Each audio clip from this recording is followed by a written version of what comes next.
மகா சிவராத்திரி ஈசனுடன் ஓர் இரவு பிப்ரவரி 26 சத்குருவுடன் நேரலையில் இணையுங்கள்.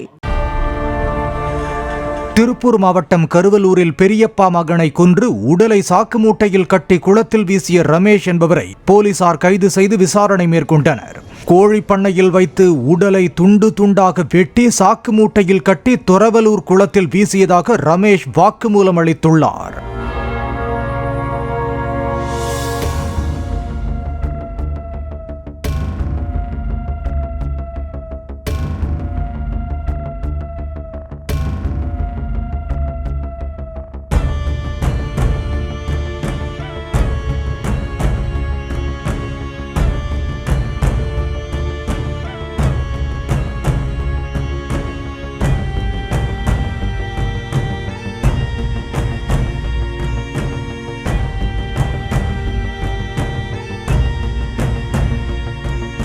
மகா சிவராத்திரி ஈசனுடன் ஓர் இரவு பிப்ரவரி 26 சத்குருவுடன் நேரலையில் இணையுங்கள்.